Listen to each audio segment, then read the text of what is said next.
Bonjour à tous.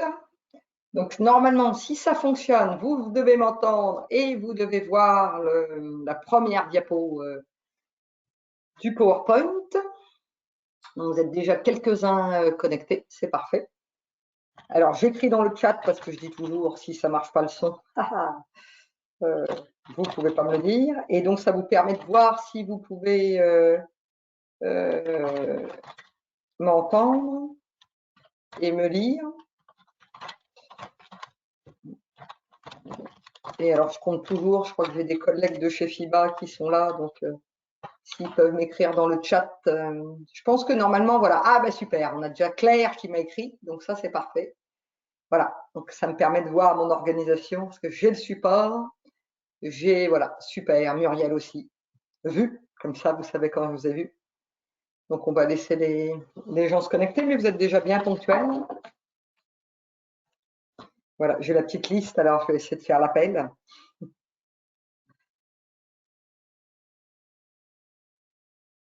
Alors, on a prévu 1 heure, mais à mon avis, ça sera moins d'1 heure. Tout dépendra de vos questions.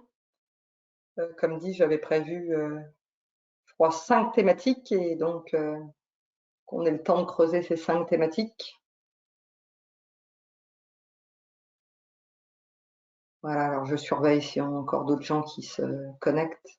Bon, parce que là, on serait sévère quand même de commencer à 31 pour 30. Voilà, et donc, s'il y en a qui veulent tester, là, comme Peggy, Christelle, Eric, de me poser des petites questions, hein, c'est par cet intermédiaire-là que, comment dire, vous pourrez me poser vos questions. Donc, ça vous permet déjà de repérer, parce que je ne crois pas que je puisse activer vos micros.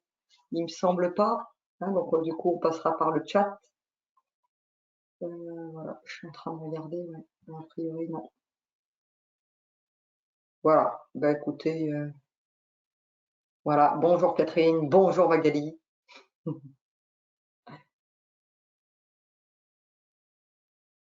J'allais dire, je crois qu'on peut commencer, plus personne ne se connecte, et paf, il y a des gens qui se connectent.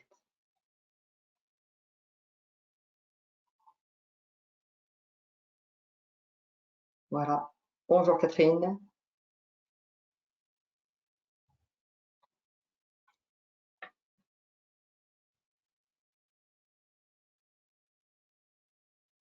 Allez, on attend encore 1 minute et puis on démarrera tranquillement.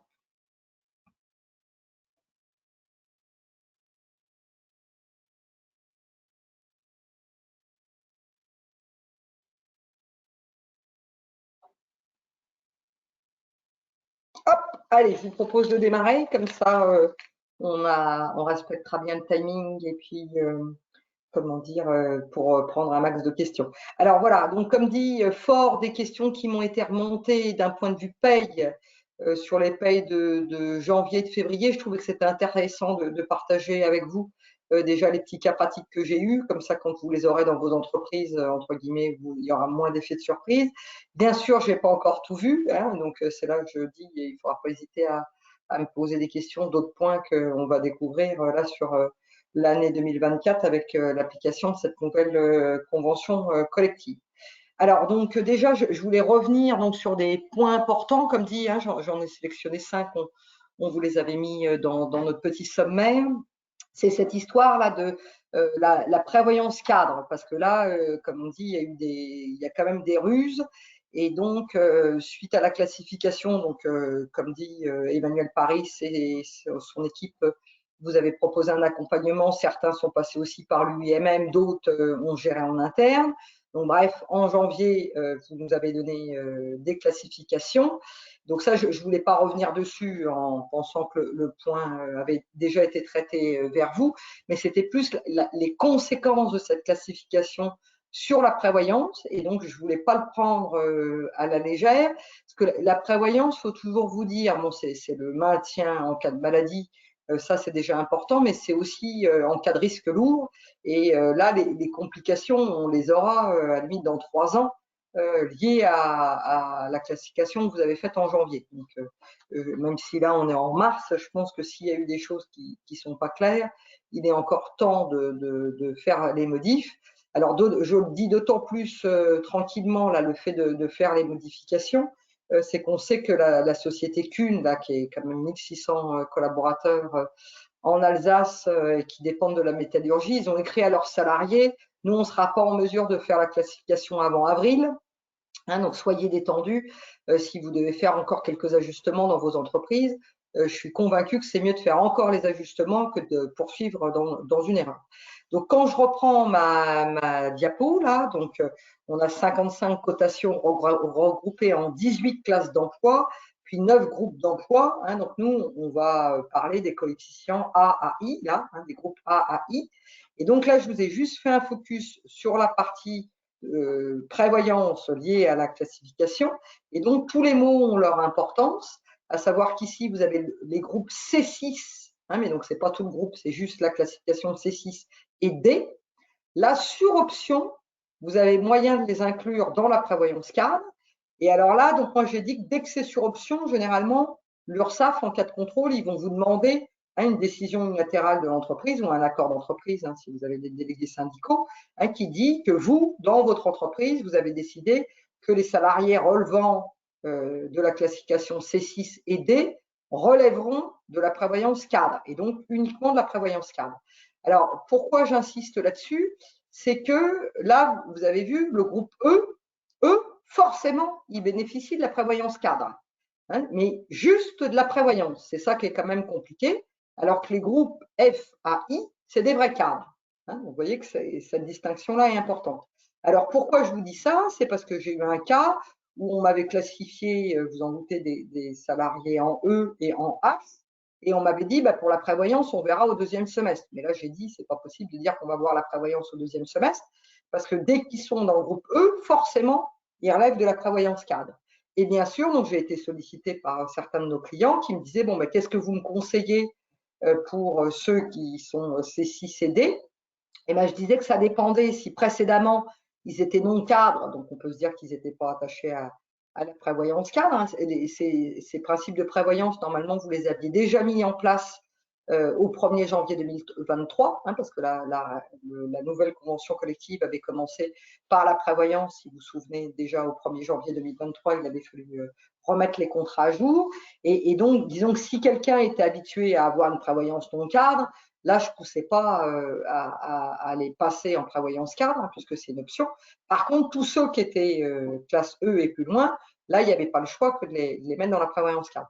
Et donc, ça a conduit certains de nos clients à revoir la classification à la baisse, puisque vraiment ces clients-là ne voulaient pas qu'ils bénéficient de la prévoyance cadre.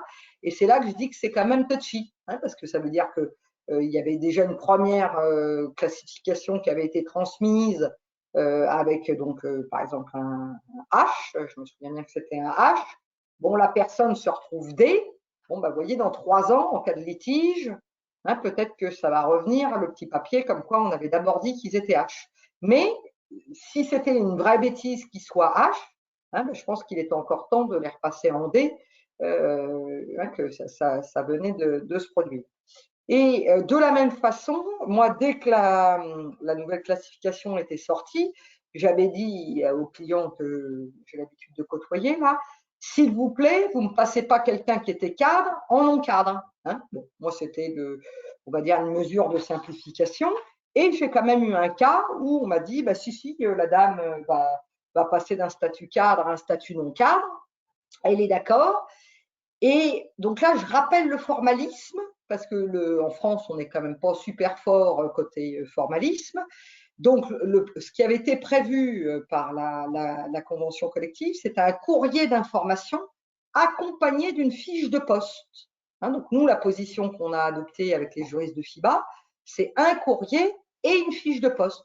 Donc, si par exemple, là, vous aviez fait que le courrier, mais pas la fiche de poste, on vous recommande vivement de retravailler la copie en préparant cette fiche de poste, parce que sinon, la nouvelle classification ne va pas être opposable, hein, puisque vous voyez que la suite, c'est le salarié dispose d'1 mois à compter de la réception du courrier pour demander des explications, et c'est qu'à l'issue de ce délai, hein, que l'employeur sera considéré comme ayant rempli ses obligations. Mais si par exemple, vous aviez fait que un courrier d'information, ou par exemple, vous voyez, moi, cette partie-là, j'avais décidé de ne pas m'en occuper et de le laisser au jury, je pensais qu'il y avait un avenant. Ben non, ce n'est pas un avenant, hein, c'est un courrier d'information. Alors, si vous avez fait un avenant et une fiche de poste, ça à la limite c'est plus que ce qu'il fallait faire, ça ira bien. Mais si vous n'avez pas fait de fiche de poste, à mon avis, vous n'êtes pas bien. Et alors, pour le cas pratique là, de la personne qui était avant cadre et qui passait non cadre, moi, j'aime bien le raisonnement bon père de famille. Hein. On n'a pas dit bonne mère de famille, on a toujours dit bon père de famille, parce que les chefs d'entreprise, c'était souvent des hommes. C'était que j'accompagnais, alors, moi, je dirais même le rendez-vous d'information. Hein. Là, je disais à la RH, personnellement, j'aurais préféré recevoir la salariée en question pour être sûr qu'elle avait bien compris. Et j'aurais donné les garanties de la prévoyance cadre et les garanties de la prévoyance non cadre pour vraiment dire que nous, on a vraiment bien fait l'information et que c'est en pleine connaissance de cause que la personne acceptait de passer en statut non cadre. Hein, donc, la raison de mon insistance. Alors là, j'ai déjà une petite question. Quand vous parlez de prévoyance cadre pour le groupe E, il s'agit uniquement de la prévoyance ou également de la mutuelle. Ah ben ça, c'est vrai qu'on n'avait pas creusé, parce que prévoyance, c'est le terme générique, mais la complémentaire santé, ça fait partie de la prévoyance de manière générique. Alors, du coup, j'avais édité notre convention collective préférée pour aller regarder le point sur la classification, parce qu'il parle de… on va voir, hein, nous, en fait, on est dans protection sociale. Donc, ouais, on est ensemble. Hein. Il y a garantie de prévoyance et frais de santé. Donc, à mon avis, ça emporte les deux. Hein. Ça emporte et la prévoyance et la complémentaire santé. Alors, attendez voir. Je vais revoir cette histoire de classification. Voilà. Donc, E3. Classe sénénien. Ouais, il y a écrit pour le bénéfice des garanties de protection sociale. Hein. Donc, pour les garanties de protection sociale, et alors moi, dans ma petite truc, c'est numéro 37, et donc c'est bien la prévoyance et les frais de santé. Hein, c'était Tiffany qui me posait la question, hein, mais donc c'est bien pour les deux parties que les gens classés en E vont relever de la prévoyance des cadres. Et donc, vous voyez que ça nous a posé question d'un point de vue de paramétrage de SILAE. Et alors, souvent, nous, on faisait un peu les fainéants, enfin, c'était plutôt le côté hyper pratique, de regarder, ah ben tiens, en quoi ils cotisent pour savoir s'ils ont un statut cadre ou non cadre. Et ça, par exemple, ça sera le piège. Hein, donc je vous relève tout de suite le piège. On ne pourra plus aller regarder qui cotise en prévoyance cadre pour savoir s'ils sont cadres, hein, notamment pour ce qui sera indemnité de rupture. Là, pour les indemnités de rupture, bon, c'est pareil, il y aura encore des russes sur les indemnités de rupture, hein, mais vous voyez, on va avoir des salariés qui vont relever de la prévoyance cadre sans être cadre et donc sans bénéficier des autres dispositions relatives au cadre. Voilà, sur cette partie de prévoyance, je ne sais pas s'il y avait d'autres questions ou si je passe au point suivant. Hein, comme dit, moi, ce n'est pas l'objectif de m'étendre pendant des heures, mais c'est plus d'alerter sur des points de diligence qu'on a eus et sur le formalisme. Hein, donc là, rebelote, si vous aviez fait juste le courrier d'information et puis pas encore la fiche de poste, là, je peux vous promettre qu'Aurore, elle est rodée, elle nous a sorti tous les dossiers pour qu'on puisse encore faire sur les fiches de paye de janvier et qu'on soit conforme en DSN. Hein, donc, ça ne lui posera aucun problème de se remettre sur la classification de la métallurgie pour vous accompagner et préparer des fiches de poste comme il faut bien. Ou alors, si vous aviez fait des fiches de poste mais pas le courrier d'information, il ne faut pas hésiter à la solliciter. Alors ensuite, l'autre thème, c'était la nouvelle prime d'ancienneté avec ce déclenchement de complément de prime d'ancienneté. Donc là, la prime d'ancienneté conventionnelle, elle concerne les non-cadres, comme on avait d'ailleurs dans nos conventions collectives territoriales.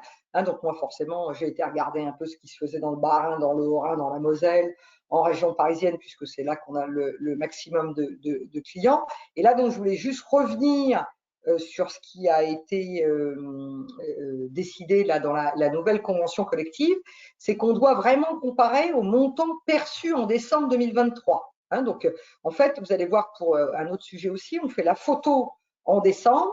Et donc, si par exemple, à la faveur de la nouvelle classification, vous avez augmenté votre salarié, hein, ce n'est pas l'ancien taux qu'on avait dans notre convention collective fois le nouveau salaire qui va déclencher, comment dire, le complément de prime d'ancienneté conventionnel. Hein, là, je parle des obligations de la convention. C'est vraiment le montant que le salarié avait perçu en décembre et par application des nouvelles règles s'il y a lieu, il y a un complément. Alors, moi, j'ai fait un exemple qu'on avait dans notre synthèse, hein, pour vous montrer qu'effectivement, je voyais bien avec mon petit nez que les anciennes conventions collectives territoriales étaient un peu plus favorables. Parce que là, vous voyez, dans la nouvelle convention de la métallurgie, si on prend la première classification à un salarié qui a 8 ans d'ancienneté, bon, alors c'est toujours des trucs un peu bizarres, mais donc il fallait qu'on retienne 5 euros fois 1,45%, hein, ça c'est les données qu'on a pour 2024, fois 100 fois 8 ans, et donc on arrivait à une prime d'ancienneté de 58 euros. Or, précédemment, hein, on avait cette habitude-là, on avait 3, 4, 5, et ça allait jusqu'à 15, par exemple, dans le Bas-Rhin. Là, par exemple, j'ai vu à cette occasion que la Moselle était plus sympathique, il montait jusqu'à 18. Et puis, c'est surtout qu'on avait une autre base, hein, puisqu'on avait la rémunération minimum hiérarchique. Et donc là, j'ai essayé de reprendre pour qu'on ait quelque chose de comparable.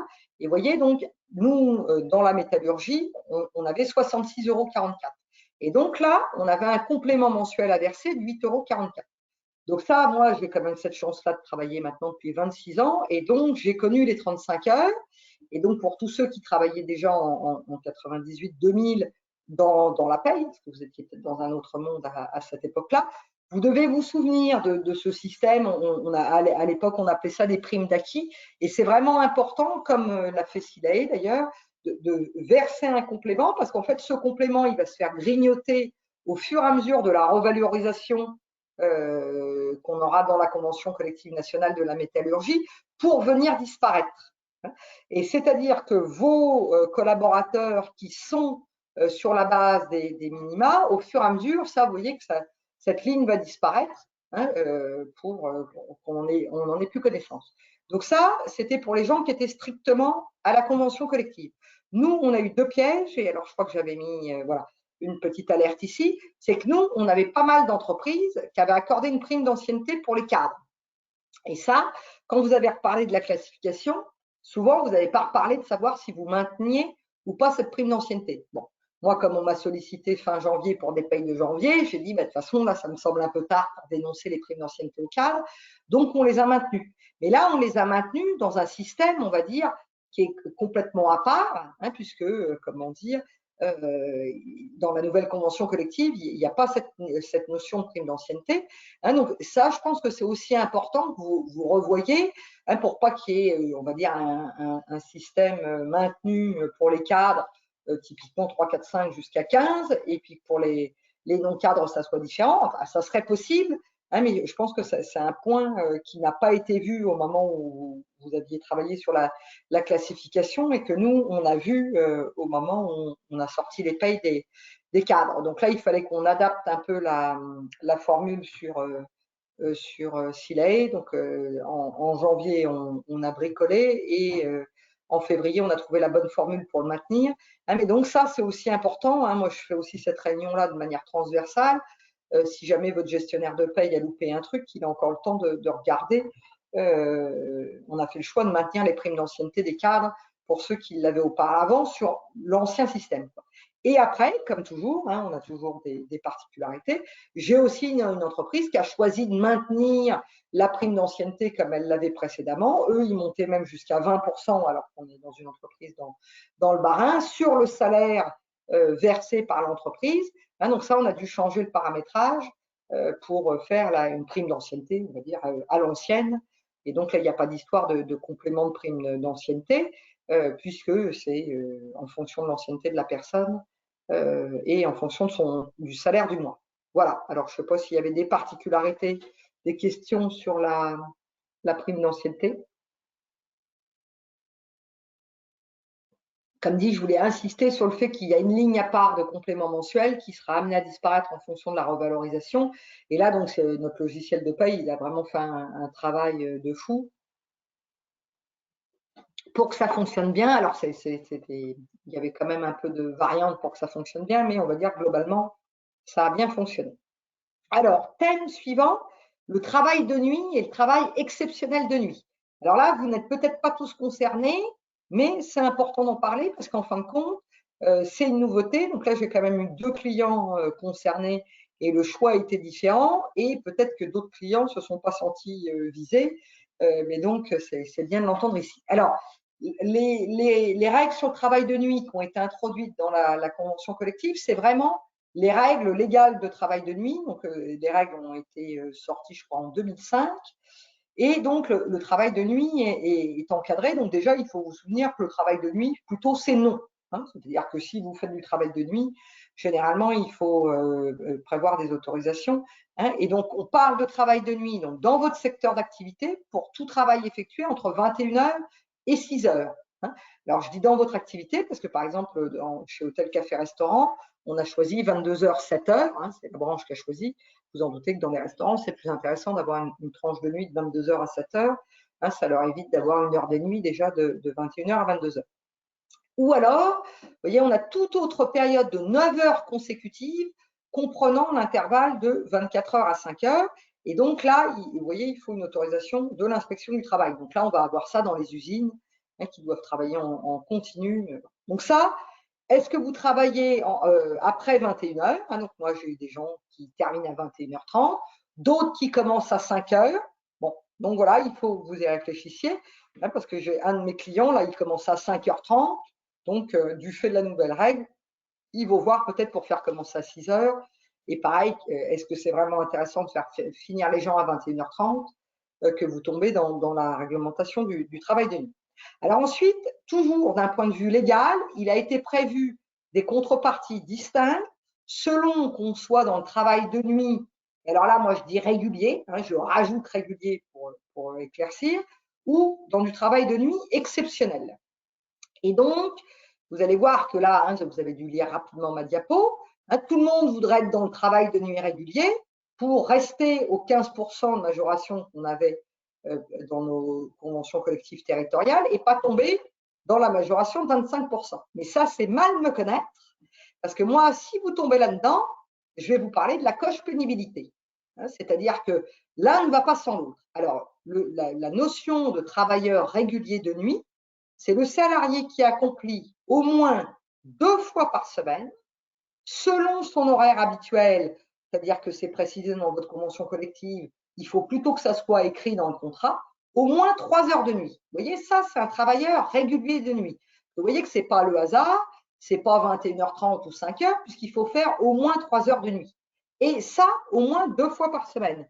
Et c'est pour ça que nous, en fait, on a assez peu de travail de nuit chez les clients qui on s'occupe, parce que même dans les restaurants, bon, bah, vous voyez, c'est assez rare qu'on aille jusqu'à 3 heures de nuit et au moins 2 fois par semaine. Hein. Par exemple, on a quelqu'un qui va finir tard le vendredi, mais il ne travaillera pas le samedi, hein, ou vice-versa. Et après, il y a une autre méthode où on peut aussi avoir le statut de travailleur régulier de nuit, c'est quand sur une année, vous travaillez au moins 320 heures de nuit. Hein, mais 320 heures de nuit, vous voyez que ça fait aussi quand même beaucoup d'heures de nuit. Hein, de toute façon, peu ou prou, vous allez revenir sur des nuits, on va dire, avec au moins 3 heures de nuit. Et à ce moment-là, vous avez le droit de maintenir la majoration qu'on avait avant, hein, qui était donc de 15%, alors du salaire minimum hiérarchique, c'est là où parfois j'avais des variantes, vous ne faisiez qu'à 15% du salaire que vous lui versiez, voilà. Et là, dans votre convention collective, il y a écrit que la qualification de travailleur de nuit est établie dans la mesure du possible dès la planification des horaires du salarié. Pour bien dire que ce n'est pas quelqu'un qui remplace comme ça au pied levé quelqu'un qui serait un vrai travailleur de nuit. Et donc, j'ai dit, pensez à déclarer le critère de pénibilité, hein, parce que ça, justement, j'en ai parlé en décembre, puisque c'est à déclarer sur la DSN de janvier au plus tard. Hein, c'est quelqu'un qui remplit les conditions là, du travail de nuit au moins 2 fois par semaine, au moins 3 heures par nuit. Et ben, il faut que je le déclenche en travailleur de nuit pour qu'il bénéficie des points sur son compteur de pénibilité. Et donc, les autres, et ben, les autres, vous allez souvent tomber dans le travail de nuit exceptionnel.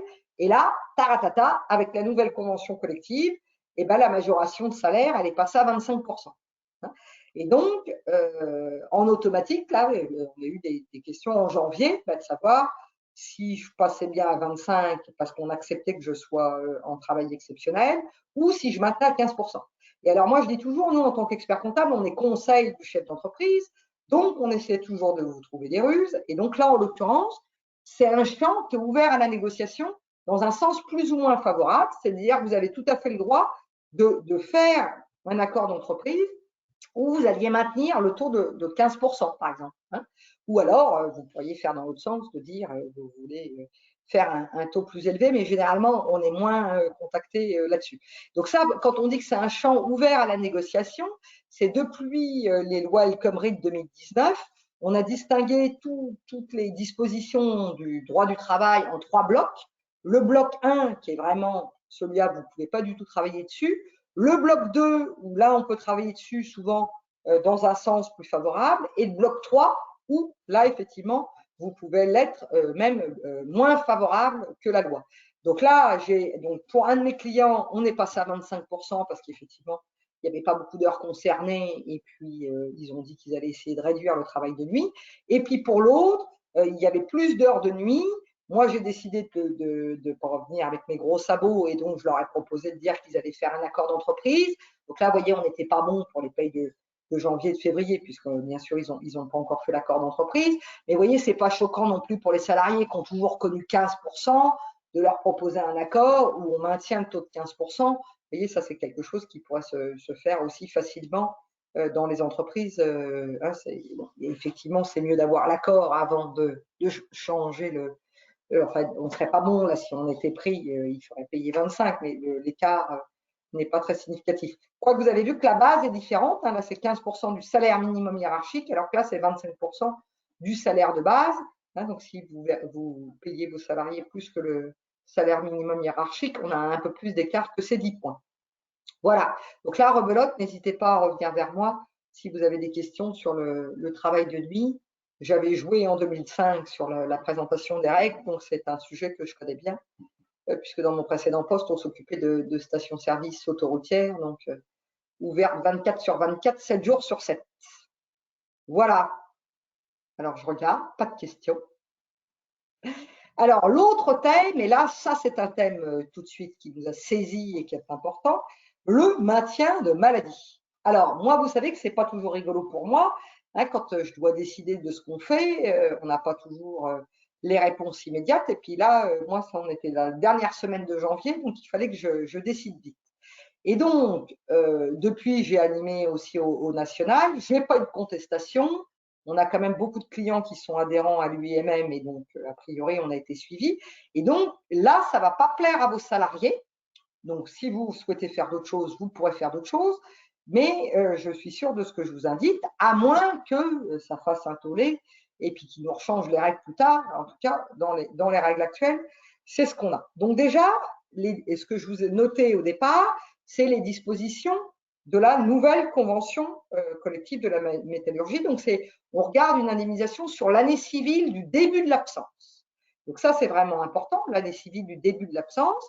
C'est-à-dire que si on était encore en 2023, l'absence, hein, on va regarder ce qui s'est fait sur l'année civile de début de l'absence. Et là, on va regarder sur l'année 2024. On va bien sûr faire les cas les plus simples. Là, sur 2024, on regardera sur l'année civile, parce qu'on avait certaines conventions collectives, vous savez que c'était 12 mois glissants. Donc là, ils ont décidé l'année civile. Alors déjà, un piège, un autre piège, les anciens cadres devenus non-cadres. Hein, j'avais dit qu'on allait éviter ce cas-là, mais donc je sais au moins que j'en ai un, bénéficient des règles de maintien de salaire attachées au cadre. Et donc, je vous ai rajouté sans pour autant relever obligatoirement de la prévoyance cadre. C'est ça qui est sympa, parce que selon leur classification, hein, on a dit qu'ils allaient peut-être, c'était sur option, et peut-être que vous n'aurez pas fait l'option. Et vous voyez que pour le maintien de la maladie, on va leur appliquer les règles des cadres, hein, ce qui était donc qui est relevé de la convention ingénieur et cadre encore jusqu'en décembre, mais ils n'auront pas la prévoyance cadre. Hein, donc, on va quand même se marrer. Bon. Et donc là, on a pris cette décision-là. Hein. Les dispositions de la nouvelle convention collective s'appliquent, même si elles sont moins avantageuses que les dispositions de la convention collective territoriale antérieure, car il n'y a pas de disposition transitoire. C'est-à-dire que vous allez regarder dans la nouvelle convention collective, hein, vous pouvez, on les a en PDF, on peut faire recherche F, là, il n'y a pas de disposition transitoire sur ce point-là. Et donc, comme il n'y a pas de disposition transitoire, ce n'est pas comme dans les autres cas. Et donc, c'est pour ça que j'ai voulu vous rendre attentif aussi, de ne pas dire à chaque fois, ah ben, on va appliquer l'ancienne convention, comme on a vu par exemple pour la prime d'ancienneté. Vous voyez que pour la prime d'ancienneté, il y a vraiment quelque chose qui a été prévu. Là, vous avez vu au-dessus, les anciens cadres devenus non-cadres bénéficient des règles de maintien de cadre, mais pour le reste, il n'y a pas écrit, tu continues à appliquer encore les dispositions antérieures. Donc, bien sûr, ça, c'est un cas que je n'ai pas vu dans la documentation de l'UIMM. Si vous le retrouvez, ça m'arrangerait bien. Moi, je vous ai fait le cas du salarié actuel, parce que c'est celui-là qui était rigolo, bien sûr. Bon, je devais faire la fiche de paye en janvier. Donc, j'avais un salarié qui était en arrêt maladie depuis le 18 septembre 2023 et toujours en arrêt au 31 janvier 2024. Pour que ça soit rigolo, il faut bien sûr que les dispositions de la nouvelle convention collective soient moins favorables que les anciennes. Et donc, en fait, là, dans notre cas pratique, j'étais dans le Bas-Rhin, c'était quelqu'un qui n'avait pas beaucoup d'ancienneté, mais vous voyez que dans le Bas-Rhin, il avait le droit à 3 mois à 100% et 3 mois à 50%. Or, dans les nouvelles dispositions de la convention collective, là, il avait le droit qu'à 90 jours. Et donc, on a arrêté le maintien en janvier, parce qu'il avait déjà bénéficié d'un maintien à 100% pendant 90 jours. Et donc là, vous voyez que le salarié aurait pu être, enfin, il a dû être triste du changement de convention collective, puisque là, il aurait eu encore 3 mois à 50%. Alors après, il n'a pas été complètement triste non plus, il faut toujours être très pragmatique, parce qu'en fait, quand ils vous disent maintien 3 mois à 50%, c'est sous déduction des indemnités journalières de sécurité sociale. Or, les indemnités journalières de sécurité sociale, vous savez bien que c'est 50% du salaire brut, donc ça revient peu ou prou au même, sauf pour les salariés qui sont rémunérés au-delà de 1,8 fois le SMIC, parce que ça, c'est Sarkozy qui avait fait que les IJ elles sont maintenant limitées à 1,8 fois le SMIC. Alors, je suis en train de vous faire le calcul de 1,8 fois le SMIC. 1,8 fois le SMIC, c'est quand même 3 180 €. C'est-à-dire que si votre salarié qui était dans cette situation-là gagnait moins de 3 180 €, bon, de toute façon, avec les IJ de Sécu, c'est peu ou prou les 50% qu'il aurait eu. Voilà. Donc, bien sûr, dans l'UIMM, j'ai vu des cas, mais ce n'est pas pour un arrêt maladie qui commençait en 2023 et qui se finissait en janvier 2024. L'objectif, là, si on veut voir clairement les règles, c'est que là, par exemple, quelqu'un qui est classé comme ça, il a le droit à 3 mois de maintien par année civile et après, c'est fini. Et comme c'est l'année civile du début de l'absence, on s'arrêterait là. Donc, toujours pas de questions. Alors, je poursuis. Et ça, c'est un autre cas. Alors là, j'anticipe parce que j'ai eu une grande chance et je ne sais pas bien comment ça va se dérouler au mois de juin. C'est que sur un de nos dossiers de taille significative, là, nous, on est au congé sur l'année civile. Et donc, en fin de compte, ma collaboratrice, ça s'est bien passé pour elle parce qu'en décembre, on a eu les CP supplémentaires qui se sont déclenchés puisque j'étais en année civile. Alors, vous allez voir, je vous ai fait 3 diapos à ce sujet-là pour que vous ayez les diapos qui vous concernent.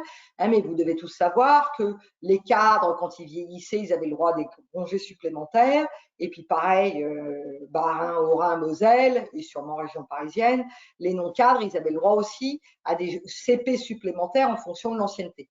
Et donc là, sur ce dossier-là, magique, en décembre, dernier mois d'acquisition des CP quand ils étaient en année civile, mes CP supplémentaires pour les cadres s'étaient déclenchés dans SILAE, pareil les CP d'ancienneté. Donc quand on a basculé en janvier, on avait déjà ces CP supplémentaires.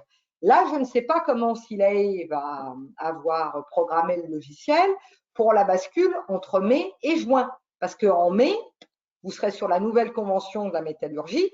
Donc, les anciennes conventions, on les a renseignées. Est-ce que Magic, ça me déclenchera les CP ancienneté ingénieur et cadre et Bas-Rhin, par exemple, et pour faire le comparatif avec la nouvelle convention collective, je ne sais pas. Donc, j'ai déjà demandé à mes collaborateurs d'essayer d'anticiper ça dès le mois de mai, c'est-à-dire dès que les payes d'avril seront faites, on essaiera de sortir l'une ou l'autre fiche de paye du mois de mai et celle du mois de juin, voir comment SILAE a réagi. Alors, parce que là, donc, c'est une toute méthode bien différente qui est proposée par la métallurgie. Et donc, on a repris l'exemple de l'UIMM de faire une photo. Parce que je pense que vraiment, c'est ça qui… Et donc, vous, pour expliquer à vos collaborateurs, je pense que le principe de la photo est vraiment bienvenu parce que là, de nouveau, il va y avoir des déçus. Mais ça, c'est la vie. On ne va pas changer les règles pour eux. Alors, le principe, et donc même au mois de juin, on devra faire la photo au 1er janvier, puisqu'ils nous ont dit de faire la photo au 1er janvier, date d'entrée en vigueur de la nouvelle convention collective. C'est au 1er janvier qu'il faudra faire la photo. Donc, au 1er janvier, on regardera si à la faveur des anciennes conventions collectives territoriales ou ingénieurs et cadres, le salarié bénéficiait de CP supplémentaires. Et est-ce que ce nombre de CP supplémentaires était plus favorable que les CP qu'il peut acquérir avec la nouvelle convention collective? Si c'était le cas, donc par exemple, s'il avait le droit à 3 jours, alors que dans la nouvelle convention, il a le droit à 2 jours, on dit qu'il rentre dans un groupe fermé et donc il va y rester. Et c'est-à-dire qu'on va geler, par exemple, ces 3 jours au 1er janvier 2024, il les aura en continu. Et donc, par contre, si, par exemple, il avait le droit à 2 jours et puis que la nouvelle convention collective, elle prévoit aussi 2 jours, eh ben c'est fini, on ne s'occupera plus de lui, il sera dans la convention collective, la nouvelle convention de la métallurgie. Et par contre, donc, on refera une photo en janvier 2029. Donc ça, si vous voulez bien, ce qui se passera en 2029, on en reparlera en 2029. Mais alors moi, le seul truc que j'ai dit, c'est que moi, j'espère bien être encore là en 2029 pour reparler de ça, et donc ça nous fera sûrement sourire. J'ai par contre demandé à ma collaboratrice qui a déjà géré ça là sur décembre, d'écrire, de mettre en alerte de pourquoi les gens avaient eu 2 jours de plus, 3 jours de plus. Est-ce que c'était lié à la convention des cadres? Est-ce que c'était lié au barin pour nous aider à refaire la photo au 1er janvier 2029? Parce qu'au 1er janvier 2029, il faudra qu'on refasse un examen des salariés. Et là, vous voyez, quand on lit, si le salarié avait bénéficié à l'issue de cette période, c'est-à-dire que là, en janvier 2029, il aurait pu avoir des CP supplémentaires toujours supérieurs à ceux de la métallurgie, là, il pourrait re-rentrer dans un groupe fermé. Et donc, vous vous souvenez bien qu'il y a une histoire d'âge, par exemple, pour les cadres, c'est quand ils ont plus que 30 ans ou plus que 35 ans. Donc là, par exemple, on peut se dire que là, il y en avait un qui avait 30 ans, d'accord? Et donc, il n'avait pas encore 35. Donc, moi, je ne retiens pas tout, mais je crois qu'à 30 ans, ils avaient le droit à 2 jours supplémentaires de congé pour ancienneté. Vous allez avoir une diapo derrière. Et donc, il n'avait pas 35, donc il avait le droit qu'à 2 jours. Et ça, 2 jours, il n'est pas rentré dans le groupe fermé. Et par contre, là, il va fêter ses 35 ans en avril. Donc, lui, il est très contrarié, surtout que si vous êtes en période légale, on va lui dire, ben non, parce que tu comprends, tu n'avais pas 35 ans au 1er janvier 2024, tu les as eus qu'en avril, donc tu n'es pas rentré dans le groupe fermé. Donc, ton 3e jour, tu ne l'auras pas, tu ne l'auras qu'en 2029. Donc, c'est pour ça que je vous dis que c'est quand même assez spécial et que je voulais vous en parler dès à présent. Mais par contre, forcément, comme c'est dans 5 ans, si le gars avait 34 ans là en 2024, forcément, il aura le droit à ces 3 jours en 2029. Alors, je vous ai fait 2 diapos, notamment, donc j'ai commencé par les ingénieurs et les cadres, pour que déjà vous puissiez un peu vous projeter, parce qu'on a quand même des dossiers blagues où on n'a pas les congés sur fiche de paye. Donc ça, si on n'a pas les congés sur fiche de paye, on ne va pas pouvoir vous accompagner là-dessus. Ou alors, justement, la cliente de ce matin m'a dit que ça y est, ils allaient se décider pour mettre les congés sur fiche de paye à partir du mois de juin. Donc là, c'est pareil, anticipons. Il faut qu'on essaie de faire ça en avril pour être tranquille au mois de mai. Alors, donc là, je vous remets la règle dans la convention collective métallurgie, ingénieur et cadre. Vous voyez, le cadre âgé de plus de 30 ans et ayant 1 an d'ancienneté avait droit à 2 jours de CP supplémentaires. Je dis toujours que je ne retiens pas les règles, mais finalement, je les retiens. Et celui de 35 ans et 2 ans d'ancienneté, il avait le droit à 3 jours de CP supplémentaires. Ça, par exemple, c'est ça dont on parle. Et alors là, moi, je vous ai mis, et vous avez vu un peu en intercalaire, ce que prévoit la nouvelle convention de la métallurgie. Et donc là, il ne se soucie pas de savoir si la personne, elle est cadre ou non cadre. Vous voyez, après 2 ans d'ancienneté, il a le droit à 1 jour. Bon. Donc là, ça veut dire, par exemple, le cadre qui avait moins de 30 ans, il est mieux loti là. Et là, par contre, vous voyez, il faut avoir plus de 45 ans pour avoir le droit à 2 jours. Donc, ça veut dire que le cadre, là, il était mieux loti. Vous voyez que là, ma photo, ça va être qu'il va avoir le droit à 2 jours. Ici, il va avoir le droit à 1. Donc, il va rentrer dans le groupe fermé au 1er janvier 2024. Tu as le droit à 2 jours. Et celui qui avait 35 ans, et 2 ans d'ancienneté, il avait le droit à 3 jours. Et vous voyez que là, il faut avoir 20 ans d'ancienneté et plus de 55 ans pour avoir le droit à 3 jours. Donc là, vous allez peut-être avoir des cadres qui, forcément, ils ont plus de 35 ans et ils ont même plus de 55 ans. Donc, eux, ils ne vont pas rentrer dans le groupe fermé parce que s'ils remplissent ces conditions de 20 ans d'ancienneté, ils seront tout de suite dans la nouvelle convention de la métallurgie. Vous voyez, c'est pour ça que je vous ai fait le cas pratique. Donc, forcément, tous vos salariés ne vont pas être concernés par rentrer dans le groupe fermé, mais une partie vont rentrer dans le groupe fermé, c'est-à-dire qu'on va geler leurs droits de la convention métallurgie, ingénieur et cadre, et d'autres, on va se rendre compte que celle de la métallurgie est plus favorable. Et donc, là, a priori, une fois qu'on a décidé, c'est fini. Donc là, comme c'est au 1er janvier 2024, vous voyez qu'on pourrait déjà faire le travail maintenant. Et ensuite, je vous ai refait le cas du Bas-Rhin, mais comme dit, j'avais vu que c'était à peu près pareil dans le Haut-Rhin, dans la Moselle, etc. Là, donc, ça concernait les non-cadres, et vous voyez que c'était après 10 ans d'ancienneté, 1 jour, 15 ans d'ancienneté, 2 jours, 20 ans d'ancienneté, 3 jours. Donc là, ça veut dire que là, par exemple, on va être kiff-kiff. Parce qu'après 20 ans d'ancienneté et il n'a pas plus de 55 ans, nous, il avait le droit déjà à 3 jours. Que là, il faut avoir plus de 55 ans. Alors qu'ici, 15 ans d'ancienneté, là, c'est une question d'âge. Donc, vous voyez, là, on va peut-être avoir plus de gens qui rentrent dans le dispositif des CP supplémentaires. Voilà, voilà. Et alors, je crois que c'était mon dernier thème. Voilà, c'était mon dernier thème. Donc, moi, j'ai fini, et donc, vous voyez, 15h11, donc j'ai respecté le timing, et donc, je suis encore disposée à prendre des questions. Alors, attendez, je vous dis juste, parce qu'Emmanuel Paris, juste avant, elle m'a écrit oh, « T'as vu ça pour le calcul de l'indemnité de licenciement ?» Et donc, non, je n'avais pas encore vu ça, parce que j'ai… Ah, je prends encore une question. Voilà, alors, attendez voir, je me remets sur la diapo, parce que c'était une question sur les CP. Alors, attendez voir. Donc, si j'ai bien compris, j'ai une employée de 38 ans. Donc, on va supposer que comme c'est une employée, c'est sur cette diapo-là, on va dire qu'elle est non cadre. 38 ans, qui n'a pas encore 2 ans d'ancienneté. Du coup, elle aura les plus 3 jours après 20 ans. Alors, donc, on se le refait. Elle a 38 ans et pas encore 2 ans d'ancienneté.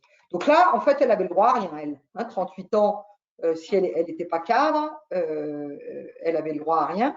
Et donc ici, elle aura le droit déjà à 2 jours. Elle aura le droit déjà à 2 jours quand elle aura 45 ans. Et ça, à mon avis, les 2 jours après 45 ans arriveront plus vite que les 2 jours après 20 ans d'ancienneté, parce que dans la question de Claire, la personne avait 38 ans et 2 ans d'ancienneté. Et par contre, comme la question Claire, c'était peut-être pour un cadre, alors si on se remet sur les cadres, donc 38 ans, 2 ans d'ancienneté, voilà. Et bien là, si la dame de Claire, elle est… Ah oui, c'est ça, Claire me précise que c'est un cadre, mais comme ça, c'est bien, vous avez eu les 2 cas. Donc, la dame, l'employée de Claire, on va dire qu'en décembre, elle était cadre, et donc là, elle avait plus de 35 ans, et elle n'avait pas encore 2 ans d'ancienneté. Donc voilà, là, elle avait 2 jours supplémentaires. La cadre de Claire, elle était dans ce cas-là. Elle avait 38 ans, mais elle n'avait qu'un seul un an d'ancienneté. Donc, elle avait le droit à 2 jours de CP supplémentaires. Et donc, maintenant, elle aura le droit qu'à 1 jour. Donc, elle va rentrer dans le groupe fermé des cadres où elle a le droit à 2 jours. Mais par exemple, alors typiquement, la Claire, et ben voilà, Claire, elle va être triste. Non, pas Claire, mais la salariée de Claire va être triste parce que la salariée de Claire espérait que quand elle allait avoir 2 ans d'ancienneté, ce qui devait aller arriver en 2024, elle allait avoir 1 jour. Et là, donc, Claire va être déçue. Non, la salariée de Claire va être déçue. Parce que c'est ce que je vous dis, elle aura toujours que 2 jours. Donc là, je sais qu'il y en a qui sont dans les salariés qui sont déçus et qui disent des gros mots, qui, s'ils sont polis, disent « Ah, ben c'est injuste, moi je pensais avoir le droit à 3 jours. » Et voilà. Donc voilà. Alors après, j'ai des questions sur les heures de nuit. Mais vous me faites penser qu'il faut que je vous dise une blague sur le calcul de l'indemnité de licenciement. Alors, les heures de nuit, je me remets là-dessus. Si j'ai bien compris, nos salariés qui travaillent de 5h à 13h30, ah ben voilà, de 5h à 13h30, ils ont donc 1 heure de nuit. Et donc, cette heure de nuit, elle doit être donc payée. C'est ça. Donc, si vous voulez, avant, dans la convention collective, je ne sais pas où vous êtes situé, Cornelia, mais si vous étiez dans le Bas-Rhin, c'était 15% de majoration. Parce qu'on ne distinguait pas cette notion travail de nuit, travail exceptionnel de nuit. Dans le Bas-Rhin, c'était du travail de nuit, vous payez 15%. Et là, malheureusement, avec la nouvelle convention collective, on vous a tout précisé. Et comme là, vous n'avez qu'1 heure, vous verrez qu'avec 1 heure, donc de 5h à 6h, vous n'arriverez pas à 320 heures de travail de nuit sur toute l'année. Et de toute façon, si vous arriviez, il faudrait cocher la pénibilité. Donc, vous allez devoir payer 7 heures à 25% du salaire de base ou alors faire un accord d'entreprise pour négocier le taux. Voilà. Alors là, il y a quelqu'un qui me demande la dernière version de la convention collective. Nous, on n'a pas le droit de vous communiquer, notre synthèse, parce que c'est protégé par les droits d'auteur.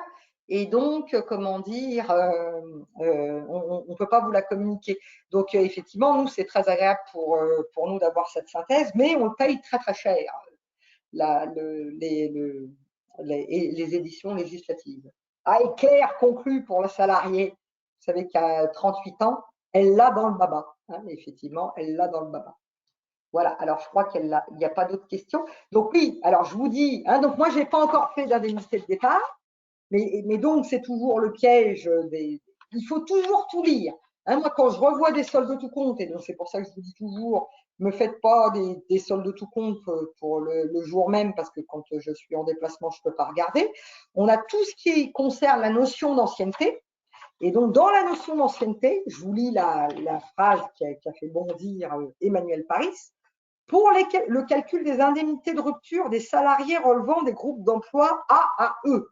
Ça, on a retenu que c'était les non-cadres. Pour les salariés relevant des groupes d'emploi A à E, l'ancienneté acquise au titre des périodes durant lesquelles le salarié a été lié par une convention de forfait jour est majorée de 50%. Donc ça, c'est quand même original, parce que vous devez savoir que dans la métallurgie, justement, on pouvait faire des forfaits jours pour des non-cadres. Moi, j'en avais fait un dans une entreprise que je suivais chez Secal pour un commercial itinérant. Vous voyez, c'était particulièrement bien adapté d'avoir une convention de forfait jour.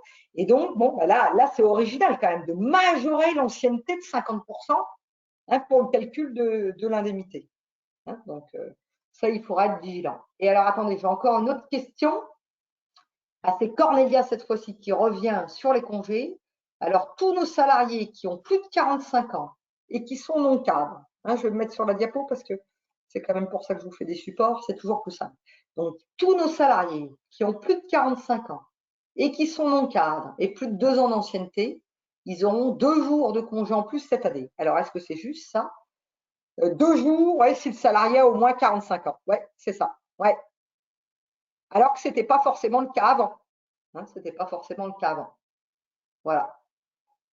Ah, et alors, Eric pose la question. Très bien, Eric, ça, on n'en a pas parlé encore de la prime de vacances. Ça, c'est vrai qu'on n'en a pas parlé de la prime de vacances, parce que la prime de vacances, on l'avait, est-ce qu'elle a été maintenue? Et que ça, j'en étais sûre qu'on allait me poser des questions. Et vous voyez, c'est bien, ça nous permet de voir les questions avant qu'elles tombent. Et alors, je vais vous déposer le support. Alors, attendez voir. Normalement, ça, je peux m'arranger, choisir un fichier. Mais normalement, ça vous sera peut-être aussi envoyé par notre service com. Mais comme ce qui est fait n'est plus à faire, je l'avais préparé. Alors, attendez voir que je vois le bon. Parce que si je vous envoie un truc sur la retraite, ça ne sera pas très utile. Voilà. Wagner, Focus Pay, voilà. Hop. Je vous le joins. Pareil, vous pouvez me dire, parce que j'avais vu document à distribuer, donc ça m'a l'air d'être bien, ce document à distribuer. Donc, du coup, je vous le distribue. Vous me direz si vous y avez accès. Et alors, donc pour Eric, je cherche cette histoire de prime de vacances. Parce que comme la convention collective est très longue, je préfère l'ouvrir en PDF et puis chercher vacances. Hop, voilà. Alors, vous vous souvenez qu'avant, on pouvait remplacer cette prime de vacances par toute prime d'un montant équivalent et, versé à peu près au même moment, donc parce qu'on avait quand même beaucoup de clients qui s'exonéraient du versement de cette prime. Mais le piège, c'est qu'il faut que tout le monde ait une prime et d'un montant équivalent. Alors, vacances. À 31 vacances. Ah oui, parce qu'il parle des chèques vacances. Prime de vacances. Alors, donc elle existe encore, apparemment. Non, disposition département de l'Aisne. Eric, je suppose que vous n'êtes pas dans l'Aisne, parce que l'Aisne, souvent, vous ne savez pas le placer, mais c'est en Picardie. Et comment dire, donc en Picardie, l'Aisne, ça a été, voilà. Ah, dans les Ardennes. Bon, alors là, permettez-moi de vous dire que j'ai grandi à Amiens, donc vous voyez, on va dire que ça a été maintenu, mais dans des départements qui sont pas, qui sont un peu sinistrés. Bon, donc, ah, on a quand même l'Ain. Bon, l'Ain, ça c'est moins, donc l'Aisne. Et apparemment, il y a quelqu'un qui me souffle. Donc, dans le Bas-Rhin, ça n'aurait pas été maintenu, mais Eric me précise qu'il est en Meurthe-et-Moselle. Et donc, ça, les Lorrains sauront dire que les Alsaciens. Moi, je ne suis pas alsacienne, à Corrèze. Donc, vous voyez que là, après, on tombe dans les dispositions locales. Donc, attendez voir. Côte d'Or. Alors, en fait, je cherche comme ça et après, je cherche papier. C'est toute une organisation. Hein. Mais vous savez qu'à chaque fois qu'on apprend des choses nouvelles, c'est bon pour notre cerveau. Alors, donc Meurthe-et-Moselle, Drôme. S'il y a d'autres départements qui vous intéressent, vous me dites. Hein. Morbihan, on se rapproche. Alors, Gironde, Lozère. Là, je n'ai pas encore fini de regarder. Hein. Hautes-Alpes, mon voyage. Jura. Et bien, ce que je vais faire, je vais chercher Meurthe-et-Moselle alors, parce que j'ai peur. La Manche. Ah, Meurthe-et-Moselle, nous y voilà. Meurthe-et-Moselle. Prime de vacances. Ah, Eric s'en souciait parce que c'est écrit. Alors, salariés concernés, salariés non cadres des groupes d'emploi A1 à E10. Prime calculée en fonction du nombre de jours de congé principal pour l'horaire conventionnel, prorata pour les salariés à temps partiel. Prime non versée si les congés ne sont pas pris effectivement. À compter du 1er janvier 2024 pour la période de référence 1er juin 2023, 31 mai 2024, la valeur de la prime est celle applicable au 31 décembre 2023, 855 €. Voyons, c'est pas rien. Et cette prime ne s'ajoute pas à toute prime existante dans l'entreprise, quelle qu'en soit la dénomination, la nature, le mode de calcul ou la périodicité, non directement indexée à des facteurs de production. Donc, vous, elle est maintenue. Vous, elle est maintenue. Voilà. Donc, Meurthe-et-Moselle, c'est maintenu. Alors, du coup, qu'est-ce qu'on a d'autre? Nous sommes dépendants de la métallurgie de l'Ain, mais avec un centre de travaux en Alsace. Est-ce que nous pouvons bénéficier d'une prime de 13e mois ou vacances? Alors, le principe des primes, comment dire, territoriales, c'est que c'est là où le travail est exercé. Donc, ça, de temps en temps, j'avais des anomalies dans l'autre sens, qu'on me disait, j'applique région parisienne, mais moi, mes salariés, ils sont en Alsace. Ça fonctionne pas bien, quoi. Donc, comment dire, je vais essayer d'arrêter le partage d'écran. Voilà, comme ça, vous m'aurez en totalité. Donc, si vous êtes en Alsace, comment dire, je dirais qu'il n'y a pas de prime. Et alors, vous parlez d'un 13e mois. Ça, je ne sais pas s'il y a un 13e mois qui est prévu. Généralement, les 13e mois, c'est, comment dire, décidé dans l'entreprise. Et par contre, si vous appliquiez avant l'un et puis que là, c'est maintenu pour l'un, ça, vous voyez, je ne le ferai pas hip-hop pour le changer. Il faut quand même faire les choses de manière carrée. Parce que ça peut être, par exemple, par usage, et donc, il faut dénoncer l'usage. Et pour dénoncer l'usage, il faut quand même faire les choses bien dans les règles. Voilà, ça c'était pour Magali. Ah non, c'était pour Catherine. Et alors, ensuite, j'ai une question de Magali. Ah voilà, les fiches de poste ne sont pas encore terminées. Voilà, nous devons nous mettre en conformité. En fait, Magali, elle me demande, est-ce qu'il y a une deadline? Donc, on va dire que la deadline, vous l'avez tous dépassée, parce que là, grosso modo, tous ceux qui devaient faire la classification, vous n'étiez pas du tout à jour, puisque normalement, moi j'avais fait la présentation donc en octobre 2022, vous deviez rendre tous votre copie pour septembre 2023, pour que le délai commence à courir des 30 jours en octobre 2023 et que, entre guillemets, les salariés puissent, comment dire, réfléchir et puis revenir vers leurs employeurs avant l'application de janvier 2023. Donc, le fait de ne pas avoir fait tout le formalisme, c'est que si vous veniez à devoir vous séparer là, du salarié, ou par exemple le salarié est en maladie, eh ben, moi, je pense que ce que vous risquez, c'est que ça soit non opposable à nouvelle classification. Alors, s'il était cadre, que vous le laissez cadre, ma foi, ça ne change pas grand-chose, mais c'est plus sur les autres changements, là que c'est plus ennuyeux, quoi. Voilà. Je ne sais pas s'il y a encore d'autres questions.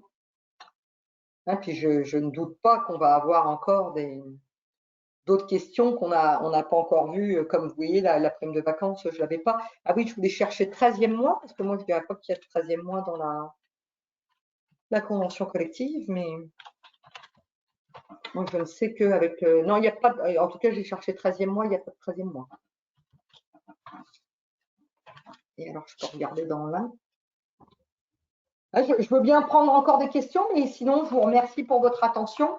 Et puis, vous avez vu que j'ai tenu le timing. Ça, vous pouvez toujours me faire confiance quand vous voyez une conférence que j'anime. Je respecte toujours le timing. Si je dis 1 heure, c'est 1 heure. Et donc, s'il y a encore d'autres questions, je veux bien prendre d'autres questions. Et puis, si vous avez encore d'autres points qui reviennent après, n'hésitez pas, vous passez par votre gestionnaire de paye ou votre responsable de clientèle. Et puis, pareil, je peux vous mettre aussi en relation avec notre juriste. Voilà. Ben, j'ai l'impression que vous êtes tous restés jusqu'au bout. Vous attendez de voir s'il y a d'autres questions, mais il n'y a plus d'autres questions. Donc, je vous libère. Ah ouais, Eric est triste parce qu'il garde la prime. Voilà. Ouais. Voilà, ben merci pour votre attention et puis à une prochaine fois pour un autre webinaire où on espère reprendre des réunions clients en présentiel aussi. C'est bien aussi en présentiel, ça me permet de vous voir parce que là, je ne fais que me voir moi, c'est quand même moins sympa. Voilà, au plaisir. Et puis, on aura le replay. Donc, hein, si vous avez des collègues qui n'étaient pas disponibles, il y aura le replay. C'est l'avantage des nouvelles technologies. Allez, au revoir à tous. Hein, bonne journée à vous.